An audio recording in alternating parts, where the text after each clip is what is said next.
Baik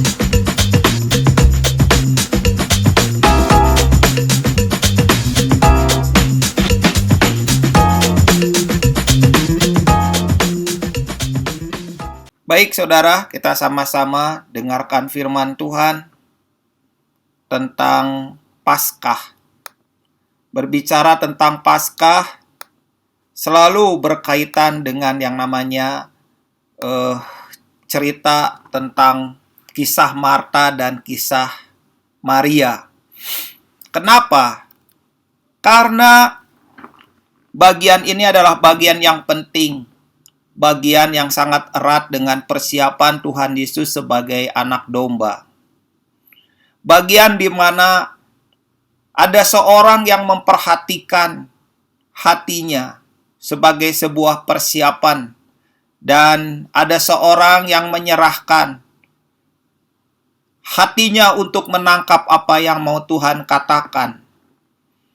Dan disitulah peristiwa atau kisah Marta dan Maria menjadi kisah yang sangat memukau karena sangat berkaitan dengan Paskah. Mari kita sama-sama melihatnya di dalam Lukas 10 ayat yang ke-40. Lukas 10 ayat 40 berkata bahwa sedang Marta sibuk melayani. Ia mendekati Yesus dan berkata, "Tuhan, tidakkah engkau peduli bahwa saudaraku membiarkan aku melayani seorang diri? Suruhlah dia membantu aku." Apa yang sebenarnya Marta pada waktu inginkan? Marta sebenarnya mengkhawatirkan tentang sesuatu yang baik. Dia sedang menyediakan makan malam untuk Tuhan Yesus dan rombongan. Dia benar-benar melayani Tuhan. Tujuannya adalah menyenangkan hatinya. Tetapi ia membuat kesalahan yang umum. Tetapi kesalahan itu berbahaya. Kenapa? Karena ketika dia mulai bekerja untuk menyenangkan Tuhan, pekerjaannya itu menjadi lebih penting daripada Tuhannya. Pelayanannya itu menjadi lebih penting daripada hubungan dengan Tuhan. Apa yang dikerjakannya itu lebih penting daripada tujuan dia melayani. Dan pada saat itulah kesalahan yang Marta lakukan menjadi kesalahan yang berbahaya. Dari apa yang dimulai dengan hati yang melayani, secara perlahan dan tidak kentara, pelayanan yang tadinya untuk Tuhan, yang tadinya untuk kemuliaan Tuhan, yang tadinya untuk sebagai persembahan, lambat laun berubah menjadi untuk menghargai diri sendiri, menjadi penghormatan untuk diri sendiri, menjadi prestasi buat diri sendiri. Dan saat itulah dia melakukan sebuah kesalahan serius. Ia telah melupakan bahwa makan malam itu adalah makan malam yang penting untuk menghormati Tuhan. Dia telah melupakan yang utama. Dia tidak lagi melakukan yang utama. Dia tidak lagi mengerjakan yang penting dan serius di hadapan Tuhan. Yang dia lakukan hanyalah bagaimana dia melayani, dan pada saat itu juga dia merasa diganggu dengan apa yang Maria lakukan. Saudaranya cuma duduk diam. Duduk diam untuk mendengar sementara dia sangat sibuk. Pada saat itulah saudara, satu kesalahan terjadi. Hari ini juga sama, menjelang kedatangan Tuhan. Ada banyak hal yang kita lakukan, ada banyak yang kita kerjakan, bahkan ada banyak kesibukan yang tadinya sebagai persembahan, tidak lagi sebagai persembahan. Yang tadinya untuk Tuhan, tidak lagi untuk Tuhan. Kenapa? Karena sudah melenceng hati kita. Kita tidak lagi mengutamakan yang utama, tapi kita lebih mengutamakan pelayanan kita. Itulah sebabnya Maria menjadi sibuk sekali melayani. Ayat 40 dikatakan Marta sibuk sekali melayani. Kalimatnya adalah Marta sibuk sekali melayani. Hati-hati dengan kalimat sibuk sekali melayani. Jangan-jangan kita telah salah fokus, jangan-jangan kita sudah salah prioritas. Jangan-jangan kita sudah tidak mengutamakan Tuhan lagi, tetapi kita lebih mengutamakan apa yang kita kerjakan. Pelayanan kita kerjakan untuk diri kita, untuk kebanggaan kita, untuk prestasi kita di depan banyak orang. Dan pada saat itu sebuah kesalahan terjadi. Dan biasanya orang yang sedang mengerjakan pelayanan untuk dirinya sendiri, ia seperti Marta yang juga berkata kepada Tuhan, "Tuhan, tidakkah Engkau peduli bahwa saudaraku membiarkan aku melayani seorang diri? Suruhlah dia membantu aku." Sok sibuk, sok merasa penting, sok merasa dia sedang mengerjakan pelayanan Tuhan. Tetapi apa kata Tuhan? Sangat mengagetkan sekali. Di ayat 41 dituliskan bahwa Tuhan menjawabnya, "Marta, Marta, engkau khawatir dan menyusahkan diri dengan banyak perkara, tetapi hanya satu saja yang perlu." Lihatlah apa yang menjadi sorotan Tuhan. Tuhan berkata bahwa Marta, engkau khawatir, engkau mengkhawatirkan diri, kamu menyusahkan diri, kamu menyibukkan diri sehingga kamu menjadi kacau di hadapanku. Itulah kata Tuhan. Lalu Tuhan berkata, hanya satu saja yang perlu. Apa yang dipandang perlu oleh Tuhan? Maria telah memilih bagian yang terbaik. Marta tidak memilih bagian yang terbaik. Maria telah memilih bagian yang terbaik dan tidak akan dapat diambil daripadanya. Tapi apa yang Marta lakukan? Dia hancur dari dalam karena fokusnya bukan Tuhan lagi. Fokusnya bukan persembahan untuk Tuhan. Saudara, cerita Marta dan Maria inilah cerita yang hari-hari ini berbicara, di mana ada banyak orang tidak lagi mengutamakan hubungan dengan Tuhan, tapi lebih mengutamakan kepada pekerjaan pelayanan.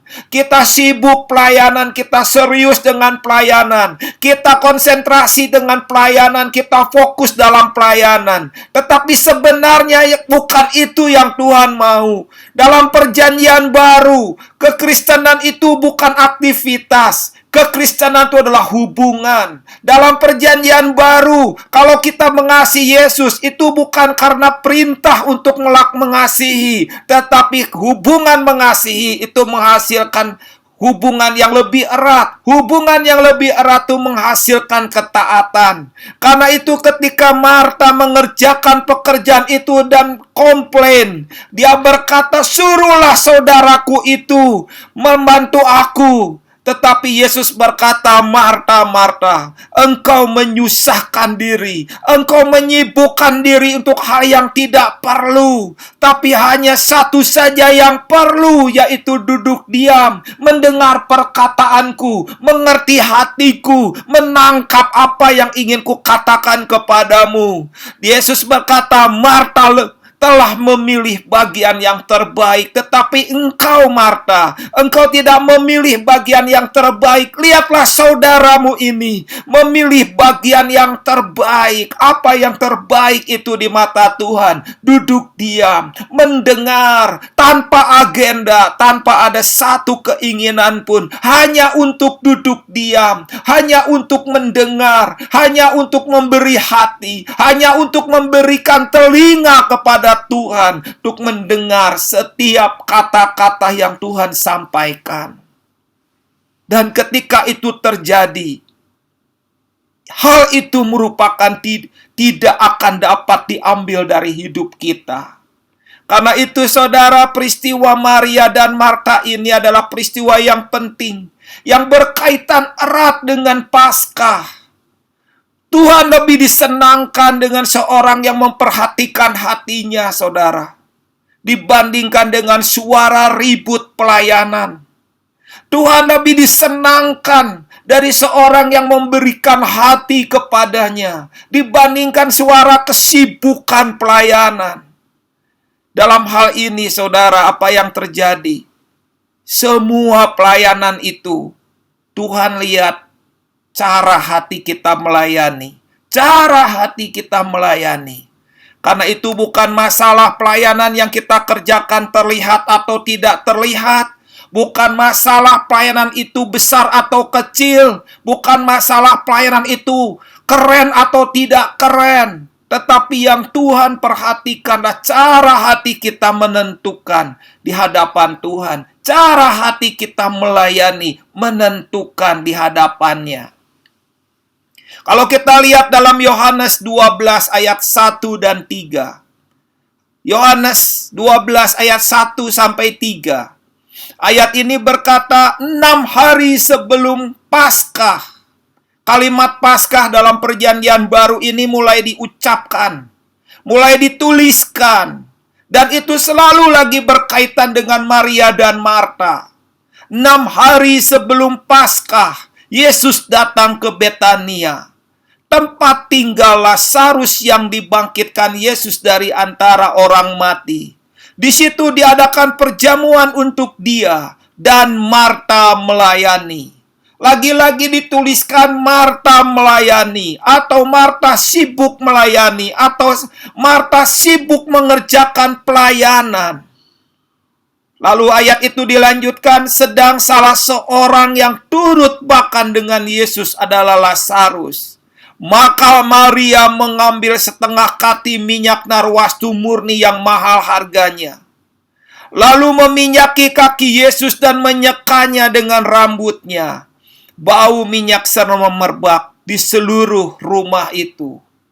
Lihatlah apa yang dikerjakan oleh Maria. Dia tidak lagi duduk diam.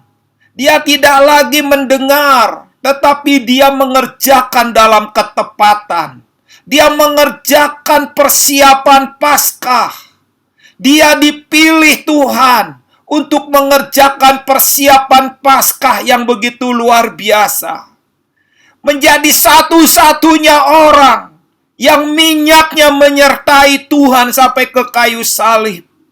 Satu-satunya orang yang diizinkan Tuhan untuk mencurahkan minyak narwastu sebagai anak domba di kayu salib yang akan disembelih.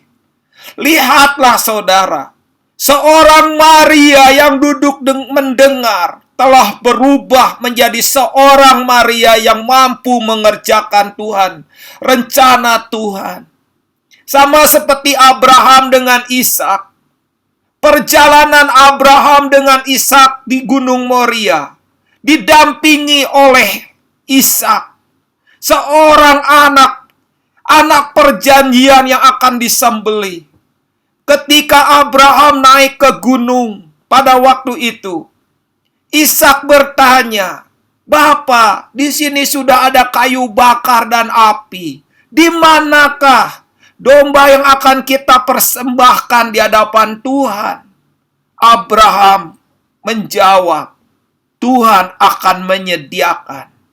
Perjalanan itu adalah perjalanan yang diamati oleh Tuhan, oleh Bapa Surgawi. Perjalanan itu adalah perjalanan yang serius. Ada keseimbangan perjalanan antara Abraham dan Ishak. Ishak tidak melarikan diri ketika dia tahu bahwa yang dikorbankan dirinya. Dia menyediakan diri untuk mengikuti langkah-langkah yang Tuhan mau. Ketika Ishak pada waktu itu tangannya diikat. Waktu itu ayahnya menaruhkannya di mezbah. Lalu siap-siap untuk menyembelihnya. Waktu itu Ishak tidak memberontak. Waktu itu Ishak menyerahkan diri di tangan ayahnya untuk mengerjakan rencana Tuhan.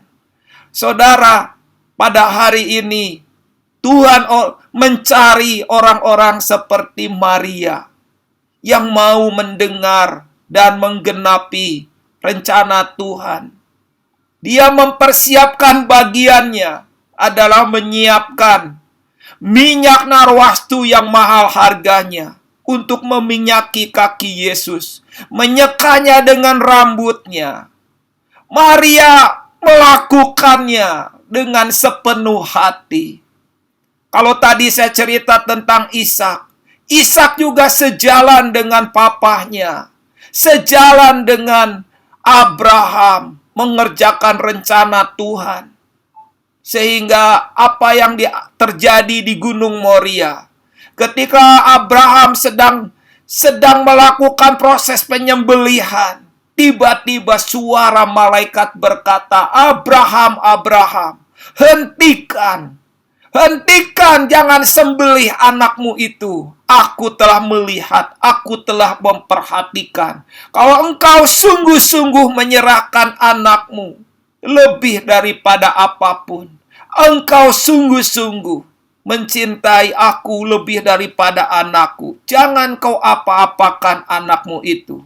Saudara, lihat dari sisi Ishak. Lihatlah dari sisi Ishak.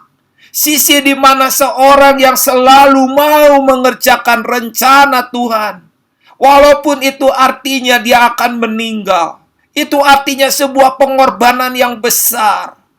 Itu pun akan terjadi kalau seandainya waktu itu malaikat tidak muncul. Maka Ishak akan disembelih. Dan dia akan dibakar menjadi korban bakaran. Dan Ishak rela mengerjakannya. Saudara, pada hari-hari terakhir ini, kalau Tuhan menemukan yang namanya Maria, Tuhan juga ingin menemukan Maria-Maria di hari-hari terakhir ini. Maria-Maria yang mempunyai hati di hadapan Tuhan. Maria-Maria yang menyerahkan hidupnya di hadapan Tuhan. Maria-Maria yang mau hidup di hadapan Tuhan. Maria-Maria yang mau mengerjakan rencana Tuhan. Maria-Maria yang melakukan sesuai dengan persiapan yang Tuhan tetapkan. Karena itu ketika Yesus menuju ke Taman Getsemani, dia tahu waktunya telah tiba. Pada malam sebelum diserahkan, dia di Taman Getsemani, dia membaui. Saat itu apa yang terjadi? Dia membawa bau minyak narwastu. Harumnya begitu menyenangkan hatinya. Ketika dia ada di Taman Getsemani, dia berdoa. Pada waktu itu, murid-muridnya terlelap, tertidur lelap. Tidak ada seorang pun yang mendampingi. Tetapi Tuhan Yesus tahu bahwa minyak yang mendampingi Tuhan Yesus, minyaknya Maria. Minyaknya orang yang selalu menangkap hati Tuhan. Ketika Tuhan Yesus pada waktu itu naik ke kayu salib, di situ juga Maria hadir, dan dari atas kayu salib dia melihat Maria. Ada satu bagian di mana ada seorang sahabat yang mendampingi Tuhan.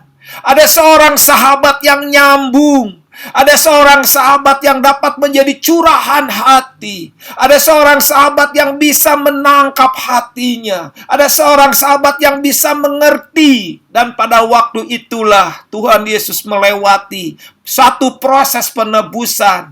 Anak domba Allah disembelih, dan Tuhan Yesus menggenapinya sampai dia berkata, "Sudah selesai." Saudara, apa yang terjadi di hari-hari ini? Apakah Tuhan temukan kita seperti Marta yang sibuk, Marta yang repot dengan banyak hal, Marta yang lebih mengutamakan keinginannya sendiri, Marta yang lebih menginginkan segala sesuatunya keren di mata Tuhan. Dia dapat pujian bahwa makanannya enak. Dia ingin bahwa semuanya puas dan kenyang. Tetapi bukan itu yang Tuhan mau.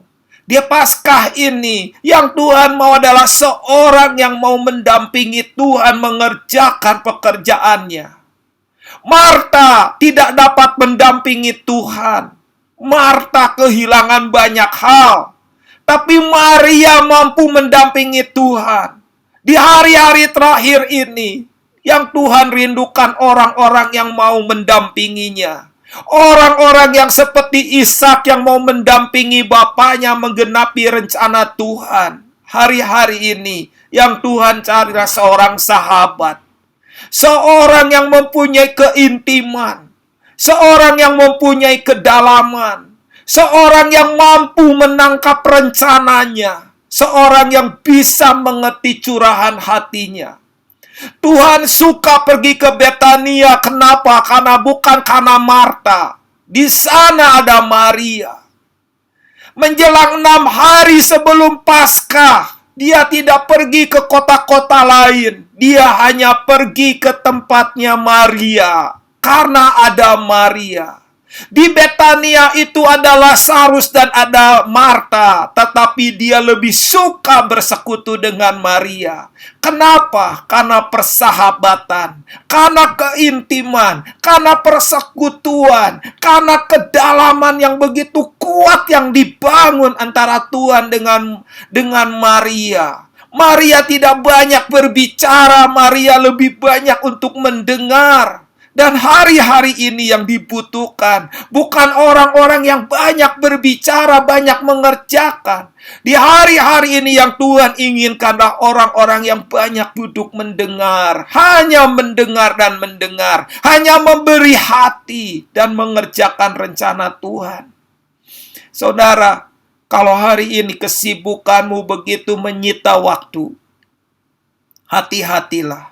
Kalau hari-hari ini ada banyak pekerjaan yang membuat engkau menjadi kehilangan hubungan keintiman, hati-hatilah.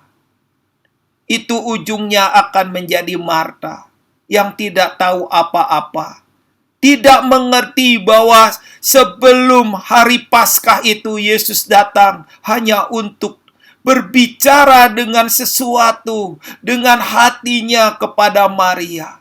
Dan ketika Maria duduk diam di kakinya, pada waktu itu Maria pergi ke kamar. Dia tidak pergi ke dapur untuk membantu Marta. Dia mengambil minyak yang mahal, minyak narwastu yang murni. Lalu dia memecahkannya, lalu dia mengurapi Tuhan.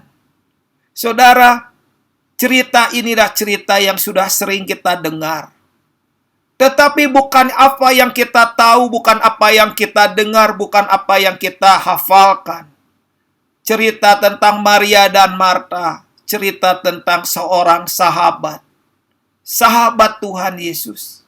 Sahabat yang bisa menangkap hatinya. Sahabat yang membuat Tuhan Yesus bisa berjalan, menggenapi rencananya sebagai anak domba yang disembelih. Sahabat. Tuhan membutuhkan sahabat. Tuhan mencari sahabat. Tuhan ingin mencurahkan hatinya. Hari ini ada banyak doa-doa yang kita naikkan kepada Tuhan. Sebagai kita yang banyak berbicara. Kita yang banyak berkata-kata. Kita banyak berkeluh kesah. Kita banyak mencurahkan isi hati kita kepada Tuhan. Tetapi di sisi yang lain, Tuhan sendiri juga ingin mencurahkan isi hatinya. Kepada siapa dia ingin mencurahkan isi hatinya? Dia nggak mau mencurahkan isi hatinya kepada sembarang orang. Dia mencurahkan isi hatinya kepada orang-orang yang memberikan hatinya kepadanya. Itulah Maria. Di waktu-waktu yang penting ini, di waktu-waktu yang serius ini, di waktu-waktu yang membuat segala sesuatu bisa berubah, yang di atas bisa menjadi yang di bawah, yang di bawah bisa jadi yang di atas, yang di dalam bisa jadi yang di luar bisa jadi yang di dalam. Tetapi saudara tahu, orang yang duduk di kaki Tuhan tidak akan diubah Tuhan. Dia akan dibawa lebih dalam, dimasukkan ke tempat yang lebih dalam. Karena Tuhan gak mau kehilangan hubungan yang dibangun. Saudara, keintiman itulah hal yang harus dibangun di hadapan Tuhan. Keintiman adalah jalan yang dibuka oleh Tuhan. Tetapi memasuki keintiman, gak semua orang bisa memasukinya. Karena itu saudara, di waktu-waktu yang penting ini, biarlah Tuhan menemukan kita bukan seperti Marta, tapi Tuhan menemukan kita seperti Maria. Duduk diam, tenang. Duduk diam, teduh. Duduk diam, membuat segala sesuatu yang Tuhan kerjakan, mampu kita kerjakan di hadapan Tuhan, dalam ketepatan di hadapannya. Mari kita berdoa. Tuhan Yesus, biarkanlah waktu ini membuat setiap kami menangkap apa yang mau Tuhan sampaikan kepada kami semua. Biarkan hati kami ini mengerti bahwa pekerjaan-Mu, rencana-Mu, kehendak-Mu, tujuan-Mu disampaikan oleh kepada umat-Mu ini. Dan biarkan ketika umat-Mu ini menangkap segala sesuatu, maka biarlah itu semua menjadi satu bagian yang penting, hingga kami dapat mengerjakannya dalam ketepatan di hadapan Tuhan. Biarkan hati-Mu ya Tuhan, yang kami rindukan, dan kami mau seperti Maria, mengerjakannya, apa yang menjadi bagian kami, dengan benar dan tepat di hadapan-Mu. Di dalam nama Yesus. Amin.